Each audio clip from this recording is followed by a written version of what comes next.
করবো এটার নাম হচ্ছে to determine the কশি constant. কশি constant বলতে কি, এই যে এই ইকুয়েশনটার মধ্যে এই যে এ বি সি যে কনস্ট্যান্টগুলো আছে এগুলো হচ্ছে কশি কনস্ট্যান্ট। আচ্ছা, এখন যদি আমি এটাকে সিম্পল করি আর কি, ল্যামডাটা খুবই যখন ছোট রেঞ্জের হয় তখন এটাকে আমরা ইগনোর করতে পারি এই পার্টটাকে, তখন ইকুয়েশনটা হবে মিউ, মিউ হচ্ছে reflective index of the prism equals to হচ্ছে A plus B by lambda square. তাইলে আমি যদি এ আর বি বের করতে চাই তাইলে আমার মিউটা বের করা লাগবে, আর করসপন্ডিং ডিফারেন্ট ডিফারেন্ট কালারের জন্য ল্যামডাগুলো আমার লাগবে আর কি।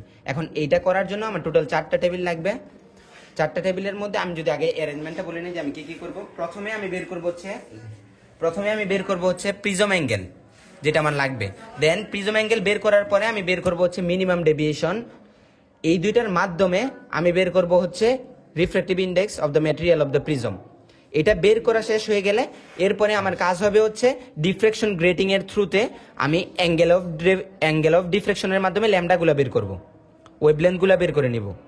দেন এই ওয়েভলেন্থ, মিনিমাম ডেভিয়েশন এবং প্রিজম অ্যাঙ্গেল যেটা আছে এটার মাধ্যমে আমি এই কনস্ট্যান্ট যেগুলো আছে আমার দরকার ওগুলো আমি বের করতে পারবো। এখন এক এক করে যদি আমি অ্যারেঞ্জমেন্টটা বলি, প্রথমে আমি প্রিজম অ্যাঙ্গেলের জন্য এই যে এটা আমি সোডিয়াম লাইট সোর্স দিয়ে দেখাচ্ছি, আমরা ওইখানে যে কোনো একটা লাইট সোর্স দিয়েও নিতে পারবো, কিন্তু এটা যেহেতু মানে কনসেন্ট্রেটেড একটা লাইট আছে, কোনো ভাগ হয় নাই কালারে, এই জন্য এটার মাধ্যমে খুব সহজে আমরা বের করতে পারবো। প্রথমে আমি রাফ সারফেসটা রাখবো এই যে আইপিসের দিকে, এটা হচ্ছে কুলোমিটার থাকবে যেটার মধ্যে দিয়ে লাইট ইন্টার করবে। এখানে প্রিজম টেবিলে আমি প্রিজমটা রাখবো, লেভেলিং করে নেব, আর এটা হচ্ছে আমার টেলিস্কোপ যেটার এখানে আইপিস থাকবে। এই রাফ সারফেসটা আমি আমার দিকে রাখবো, তাইলে কি হবে, এই দুই সারফেসে লাইট যখন পড়বে ওই লাইটগুলো রিফ্লেক্টেড হবে। ওই দুইটা রিফ্লেক্টেড রে এর মধ্যে যদি আমি পিছনে নিয়ে মিলাই, ওইটার মধ্যে যে অ্যাঙ্গেলটা হবে ওইটা হচ্ছে প্রিজম অ্যাঙ্গেলের দ্বিগুণ হয়। তাইলে এইখানে নিয়ে আমি এই সাইডের রিডিংটা দেখবো যে এই স্কেলের রিডিং কত, এটা আমি বলতেছি এই স্কেল আর এটারে বলতেছি বি স্কেল। তাহলে এইখানে রিডিংটা দেখবো এই স্কেলে কত, এখন বি স্কেলে কত। এটা হচ্ছে যখন আমি এই সাইডের রিফ্লেক্টেড রেটা দেখবো। সেম ভাবে আমি যখন এই সারফেসের রিফ্লেক্টেড রেটা দেখবো তখন এই স্কেলের রিডিংটা, এটা যেহেতু এই বলছিলাম এই স্কেলের রিডিংটা এখন কত আর বি স্কেলের রিডিংটা এখন কত ওইটা দেখবো। দেন আগের এই স্কেলের রিডিং এর সাথে এখনকার এই স্কেলের রিডিং এর যে ডিফারেন্স হবে এটাই হচ্ছে আমার প্রিজম অ্যাঙ্গেলের দ্বিগুণ যে অ্যাঙ্গেলটা। সেম ভাবে আমি এই স্কেলের মাধ্যমেও টু এটা বের করে নিতে পারবো। ওটা হচ্ছে আমাদের প্রথম টেবিল। আমি যদি এখানে একটু দেখাই টেবিলটা, এই যে reading for the angle of prism, এটা হচ্ছে পজিশন অফ T1 ছিল আমাদের এখানে। T1 এ থাকাকালীন এই স্কেলে আমি কত রিডিং পাইছি, ওটা হচ্ছে 29, আর বি স্কেলে রিডিং পাইছিলাম 203।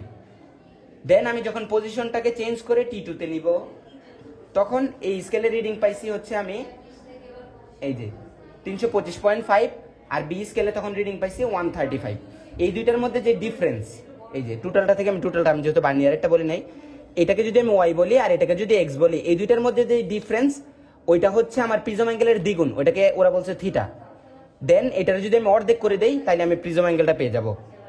এখন আমরা এটা তো করছি হচ্ছে সোডিয়াম লাইট দিয়ে, আমি যদি হিলিয়াম ডিসচার্জ টিউব ইউজ করতাম তাইলে এখানে অনেকগুলো কালার পাইতাম। এখানে শুধু একটা লাইট না পেয়ে আমি অনেকগুলো কালার পাইতাম, রেড পাইতাম, মানে একটা স্পেকট্রামের মতো দেখতাম আর কি। তখন আমার রিডিংগুলো একটু এক একটা কালারের মাধ্যমে আমি তখন আবার ইয়াটা বের করে নিতে পারবো যে আমার প্রিজম অ্যাঙ্গেলটা কত হয়। আমরা আপাতত এটার মাধ্যমে প্রিজম অ্যাঙ্গেলটা বের করছি আর কি। এটা হচ্ছে প্রথম টেবিল। এরপরে যখন আমি অ্যাঙ্গেল অফ মিনিমাম ডেভিয়েশনটা বের করতে যাব ওইটার জন্য আমার এইখানে একটু দেখা লাগবে। প্রথমে আমি ডিরেক্ট রিডিংটা নোট করে নিব, যখন প্রিজমটা নাই তখন ডিরেক্ট রিডিংটা কত এটা আমি নোট করে নেব। যখন প্রিজমটা নাই দুই স্কেলে আমি নোট করে নিব, এটা হচ্ছে আমার এই স্কেল আর এটা হচ্ছে বি স্কেল, এটা নোট করে নিব। এরপরে প্রিজমটা রাখার পরে আমার কিছু কাজ আছে। প্রিজমটা এবার এইভাবে রাখতে হবে যাতে করে রাফ সারফেসটা এরকম ভাবে রাখতে হবে, বাকি যে দুইটা স্মুথ সারফেস থাকবে তাদের মধ্যে দিয়ে যেন একটা সারফেস দিয়ে লাইট যখন ইন্টার হবে আরেকটা সারফেস দিয়ে যেন রিফ্লেকশনের পরে বের হইতে পারে। যদি না বের হইতে পারে ওই লাইট আমি জীবনেও কোনোদিন দেখবো না। এইভাবে রাখতে হবে আর কি। এখন আমার এটা বের করার জন্য যেটা লাগবে, প্রথম কথা হচ্ছে আমি এটা একটা স্পেকট্রাল বের করে নিতে হবে আর কি। যদি আমি ওইখানে করি হিলিয়াম ডিসচার্জ টিউবে, তখন একটা স্পেকট্রাম দেখবো 4টা কালারের। আমি এখানে জাস্ট আঁকছি আর কি, যে ধরা গেল হচ্ছে আমি এই পজিশনে এসে স্পেকট্রামটা পাইছি, এই যে এই পজিশনে। এই স্পেকট্রামটা পাওয়ার পরে এটা কি মিনিমাম ডেভিয়েশনের পয়েন্ট কিনা এটা কিন্তু শিওর না। তাহলে এটা কিভাবে আমি শিওর হব, আমি যখন এই দিকে রোটেট করব, আমি ওই দিকে রোটেট করব যেই দিকে অ্যাঙ্গেল অফ ডেভিয়েশনটা কমবে, ওই দিকে রোটেট করার পরে আমি দেখলাম যে এখন এই ডিরেকশনে মুভ করতেছে অ্যাঙ্গেল অফ ডেভিয়েশনটা। এই যে এটা ছিল ডেভিয়েশন আমি যখন স্পেকট্রামটা পাইছি। এখন যখন আমি প্রিজম টেবিলটা ঘুরাচ্ছি তখন অ্যাঙ্গেল অফ ডেভিয়েশনটা আস্তে আস্তে কমতেছে, মানে এই ডিরেকশনে স্পেকট্রামটা যাচ্ছে। যাওয়ার পরে একটা পজিশন আছে, যেই পজিশনে যাওয়ার পরে ওয়ার ডেভিয়েশনটা আর কমে নেই, মানে আর ওইদিকে যায় নাই, এরপর আবার রিটার্ন আসা শুরু করবে। যেই পজিশনে যাওয়ার পরে রিটার্ন আসা শুরু করবে, ওই পজিশনে আমি টেলিস্কোপ নিয়ে যখন রিডিংটা নিব, ওইটা হবে অ্যাঙ্গেল অফ মিনিমাম ডেভিয়েশনের জন্য রিডিং। এখন আমি যদি 2 নাম্বার টেবিলটাতে দেখি আমরা কি করছি, এই যে এটা হচ্ছে অ্যাঙ্গেল অফ ডেভিয়েশনের জন্য রিডিং ফর ডিফারেন্ট কালার। কারণ হচ্ছে আমি তো এখানে সোডিয়াম লাইট সোর্স দিয়ে দেখাইছি, জন্য সিঙ্গেল কালার, কিন্তু আমরা যখন হিলিয়াম ডিসচার্জ টিউব দিয়ে করবো তখন এরকম স্পেকট্রাম পাবো। এখানে স্পেকট্রামের মধ্যে ডিফারেন্ট কালার থাকবে। এখন যখন আমি রেডে পাইছি, রেডে রাখবো, রেডে রাখার পরে এই যে মিনিমাম ডেভিয়েশনের পজিশনটা আমি এখানে দেখাচ্ছি, এই যে এটা হচ্ছে আমার মিনিমাম ডেভিয়েশনের পজিশন। আগে আমি যখন প্রিজমটা দিইনি তখন ডিরেক্ট রিডিংটা নোট করে নিব, যে ডিরেক্ট রিডিংটা কত। এই ডিরেক্ট রিডিংটা এই যে এখানে এই স্কেলের জন্য আমাদের ডিরেক্ট রিডিং ছিল হচ্ছে 344.67, আর বি স্কেলের জন্য ডিরেক্ট রিডিং ছিল হচ্ছে এটা। সেম ভাবে বাকি কালারগুলোর জন্য ডিরেক্ট রিডিং তো সবার জন্য সেম, কোনো কালারের ব্যাপার নাই। কিন্তু যখন আমি মিনিমাম ডেভিয়েশনের পজিশনটাতে পৌঁছাই গেছি, পৌঁছানোর পরে আমি যখন কালারগুলো দেখব, তখন আমি প্রথমে রেডে রাখবো। রেডে রাখার পরে আমি দেখব যে এই স্কেলের রিডিং কত, বি স্কেলের রিডিং কত। এই যে রেডে রাখার পরে এই স্কেলের রিডিং আমি পাইছি হচ্ছে এই যে এটা 196 পয়েন্ট সামথিং, দেন বি স্কেলের রিডিং পাইছি এইটা। এই রিডিংটা যেটা হচ্ছে আমি মিনিমাম ডেভিয়েশনের পজিশনে পাইলাম, এইটা থেকে যদি আমি ডিরেক্ট রিডিংটা মাইনাস করি, তাইলেই আমি যে রিডিংটা পাবো, মানে ডিফারেন্সটা নিব আর কি, তাইলে যে রিডিংটা পাবো এইটাই হচ্ছে ওই রেড কালারের জন্য angle of minimum deviation. Same ভাবে angle of minimum deviation yellow কালারের রেসপেক্টে বের করবো, সেম ভাবে গ্রিনের জন্য বের করবো, সেম ভাবে ব্লু এর জন্য বের করবো, এভারেজ করে দিব আর কি, যদি যখন আমরা অ্যাঙ্গেল অফ ডেভিয়েশন বের করবো। আচ্ছা, এই অ্যাঙ্গেল অফ ডেভিয়েশন গুলো পেয়ে গেলে, আমি যেহেতু প্রিজম অ্যাঙ্গেলে প্রথম টেবিলে পেয়ে গেছি, তাহলে প্রিজম অ্যাঙ্গেল এবং অ্যাঙ্গেল অফ ডেভিয়েশনের মাধ্যমে আমি corresponding refractive index of prism material এটা বের করে ফেলতে পারবো। ঠিক আছে, এটা হচ্ছে এক একটা কালারের করসপন্ডিং এ রিফ্রেক্টিভ ইন্ডেক্সটা কত প্রিজমের, ওটা আমরা এখানে টেবিল 2 তে বের করে ফেলবো। এরপরে আমাদের কাজ হবে এখন গ্রেটিংটা দেয়া, ওটা হচ্ছে থার্ড টেবিলে আমরা দিব। এবার প্রিজমটাকে সরায়ে আর আমি এইখানে নিয়ে আসবো। আগের টেবিলটা তো হিলিয়াম ডিসচার্জ টিউব দিয়েই আমি রিফ্রেক্টিভ ইন্ডেক্সটা বের করছি, মানে অ্যাঙ্গেল অফ মিনিমাম ডেভিয়েশনে। এই টেবিলের ক্ষেত্রে জাস্ট এই টেলিস্কোপটা, সরি এই স্পেকট্রোমিটারটা এখানে নিতে হবে, এবং এই প্রিজম টেবিলটাতে আমরা একটা গ্রেটিং দিব আর কি। এই যে এই গ্রেটিংটা তখন ওইখানে বসাবো, ওই সোর্সের সামনে বসাবো আর কি। এই গ্রেটিংটা যখন দিব তখন আমরা কি হবে, এখানে ডিফ্রাকশন হবে আর কি। ডিফ্রাকশনটা কিরকম হবে, এই যে এরকম, এই যে আমি এই দিকে একটা স্পেকট্রাম পাবো 4টা কালারের, এই দিকে একটা স্পেকট্রাম পাবো।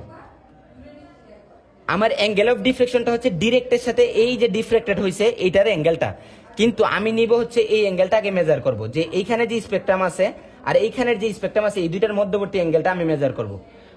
ওইটা যত হবে তার অর্ধেক হবে ডিফ্লেকশন অ্যাঙ্গেল। এখানে আমরা ওই জিনিসটাই করব। প্রথমে আমি আগে স্পেকট্রামের মানে ডিফ্লেক্টেড হওয়ার পর স্পেকট্রামটা যেখানে গেছে ওই পজিশনটাতে আগে যাব। এই যে এখানে 3 নাম্বার টেবিলে যদি আমি দেখি, প্রথমে আমি এই যে যখন T1 এ গেলাম, T1 পজিশনে গেলাম, এই পজিশনে থাকাকালীন রেডের জন্য এখন আমি ক্রসওয়ারটা রাখবো হচ্ছে রেডের জন্য আমি দেখবো যে এই স্কেলের রিডিং কত, বি স্কেলের রিডিং কত। যে এইখানে এই স্কেলের রিডিং হচ্ছে রেডের জন্য 321 আর বি স্কেলের রিডিং হচ্ছে 141। এটা হচ্ছে যখন এই পজিশনে রাখছি, এটা যদি আমি লেফট সাইড বলি তাহলে লেফট সাইডের পজিশনে রাখছি। সেম ভাবে ইউলোর জন্য ইউলো কালারে নিয়ে যাব, দেন ইউলোর জন্য এই স্কেলের রিডিং কত, বি স্কেলের রিডিং কত এটা দেখবো। সেম ভাবে বাকি কালারগুলোর জন্য এই স্কেলে বি স্কেলের রিডিংটা নোট করব। এরপরে এটা হচ্ছিল লেফট সাইডে থাকাকালীন। এরপরে যখন আমি এই সাইডে যে স্পেকট্রামটা আছে ওইটাতে চলে যাব, ওটা হচ্ছে রাইট সাইডের পজিশন।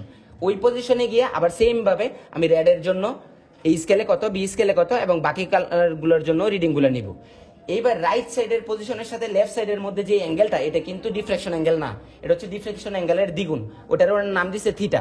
এটা ডিফ্লেকশন অ্যাঙ্গেল না, এটা হচ্ছে জাস্ট লেফট সাইডের যেই স্পেকট্রামটা আর রাইট সাইডের স্পেকট্রামটা, এই দুটার মধ্যবর্তী অ্যাঙ্গেল, যেটা হচ্ছে 2 ইন্টু ডিফ্লেকশন অ্যাঙ্গেলের।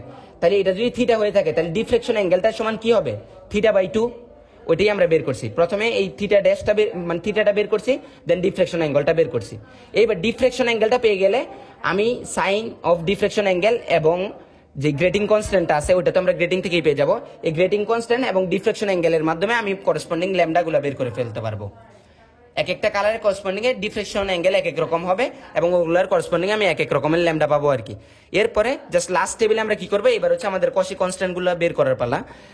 রেডের জন্য আমরা মিউ কত পাইছি ওটা লিখবো, রেডের জন্য আমরা ওয়েভলেন্থ কত পাইছি ওটা লিখবো। সেম ভাবে ওয়েভলেন্থ পেয়ে গেলে ওটার 1/λ² বের করে ফেলতে পারবো, 1/λ⁴ বের করে ফেলতে পারবো। ইউলোর জন্য সেম ভাবে মিউ যেটা পাইছি, তারপরে গ্রিনের জন্য মিউ যেটা পাইছি, করসপন্ডিং ল্যামডাগুলো যেগুলো পাইছি আর এগুলা যেগুলো আছে ওগুলো আমরা বের করে ফেলবো। এরপরে জাস্ট এগুলো ইকুয়েশনে বসাই দিলে, এই যে এখানে এই ইকুয়েশনগুলোতে করসপন্ডিং মিউ করসপন্ডিং ল্যামডা বসাই দিলে ওগুলোর মাধ্যমে আমরা কোসি কনস্ট্যান্টগুলো পেয়ে যাবো আর কি।